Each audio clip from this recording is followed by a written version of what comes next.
Hello hi good morning welcome to my channel. ఈరోజు మనం పొట్లకాయతో పెరుగు పచ్చడి చేసుకుందామండి. చాలా టేస్టీగా ఉంటుంది. ఒక్కసారి ఇది చేసుకొని తిన్నారంటే ఎప్పుడు పొట్లకాయ చేసినా ఇలాగే చేసుకోవాలనిపిస్తుంది. ఫస్ట్ పొట్లకాయకి పైన ఇలా బూడిదిగా ఉంటుంది కదండి, వైట్గా. దాన్ని ఉప్పుతో మొత్తం కూడా గట్టిగా ప్రెస్ చేసి తిక్కామంటే పోతుందండి. తర్వాత వాటర్తో కడిగేసుకొని ఇలా చిన్న ముక్కలుగా చేసుకోవాలి. తర్వాత పచ్చిమిర్చిని కట్ చేసుకోవాలి చిన్నగా. అలాగే అల్లం కూడా చిన్నగా కట్ చేసుకోవాలండి. మనం పచ్చిమిర్చి అల్లం మిక్సీకి కూడా వేసుకొని యూస్ చేసుకోవచ్చు, లేదా ఇలా కట్ చేసుకొని కూడా యూస్ చేసుకోవచ్చు. ఇప్పుడు ఒక పాత్ర పెట్టుకొని అందులో కొద్దిగా ఆయిల్ వేసేసి అందులో జీలకర్ర, ఆవాలు, కరివేపాకు వేయాలండి. ఇవి కొద్దిగా చిటపట అనిన తర్వాత ఇందాక మనం కట్ చేసి పెట్టుకున్న పొట్లకాయ ముక్కల్ని వేసుకోవాలి. మొత్తం కూడా పొట్లకాయ ముక్కల్ని వేసేసి తర్వాత అందులోనే కట్ చేసి పెట్టుకున్న అల్లం ముక్కలండి. మనకి కారం ఎంత కావాలో దాన్ని చూసుకొని పచ్చిమిర్చి, అల్లము తీసుకోవాలండి. తర్వాత అల్లము, పచ్చిమిర్చి ఇవన్నీ వేసుకొని బాగా ఫ్రై చేసుకోవాలి. ఈ పొట్లకాయ ముక్కలు మెత్తబడాలండి. ఇవి తొందరగా మెత్తబడాలి అంటే కొద్దిగా సాల్ట్ వేసి అలాగే కొద్దిగా పసుపు వేసి కలిపేసి మనం మూత పెట్టి చిన్న మంట పైన మగ్గించుకున్నామంటే చాలా తొందరగా మెత్తగా అయిపోతాయండి. సాల్ట్ వేయడం వల్ల ఆ పొట్లకాయలో ఉన్న వాటర్ అంతా బయటికి వస్తుంది కదా, అప్పుడు తొందరగా మగ్గిపోతాయి. చాలా టేస్టీగా ఉంటుందండి.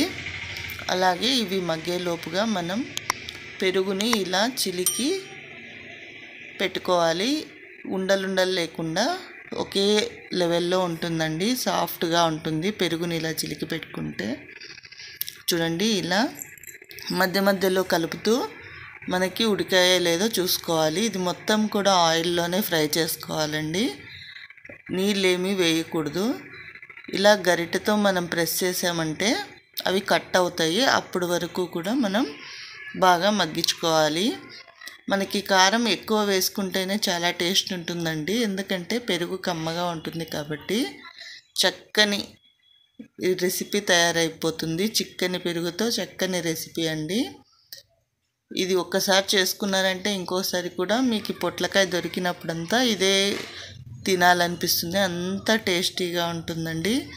ఇది రైస్లోకే కాదు, చపాతీకి, దోశకి, దేనికైనా తినొచ్చు, అంత టేస్టీగా ఉంటుంది.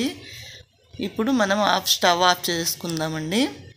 ఇందులోకి కొద్దిగా కొత్తిమీర వేసుకుందాము. స్టవ్ ఆఫ్ చేసుకున్నాక వేసుకోవాలి, అది ఫ్లేవర్ కొద్దిగా పడుతుంది మొత్తం కర్రీకి కూడా. ఇది మనం పెరుగు గట్టిగా అంటే చిక్కగా వేసుకుంటాం కాబట్టి చపాతీ, రోటీ దేనికైనా కూడా తినొచ్చు. చాలా టేస్టీగా ఉంటుందండి, అంతే హెల్తీ కూడా. ఇది తినడం వల్ల మంచి ప్రోటీన్, విటమిన్స్ వస్తాయి. ఇలా మనకి ఎంత కావాలో అంత పెరుగుని వేసుకొని అలాగే దీనికి తగినట్టుగా సాల్ట్ని కూడా వేసుకొని కలిపేసుకోవాలండి. అంతే, మన పొట్లకాయ పెరుగు పచ్చడి రెడీ అయిపోయింది. ఇది రైస్లోకి సర్వ్ చేసుకోవచ్చు, చపాతీకి, దేనికైనా సర్వ్ చేసుకోవచ్చండి. చాలా టేస్టీగా ఉంటుంది. ప్లీజ్ మీరు మాత్రం సబ్స్క్రైబ్ చేయడం అలాగే లైక్ చేయడం మాత్రం మర్చిపోవద్దు. ఇంకా మరెన్నో వీడియోస్ మన ఛానల్లో ఉన్నాయండి, ఒకసారి విజిట్ చేయండి.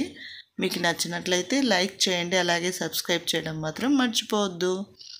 చూడండి, టేస్టీగా చక్కనైన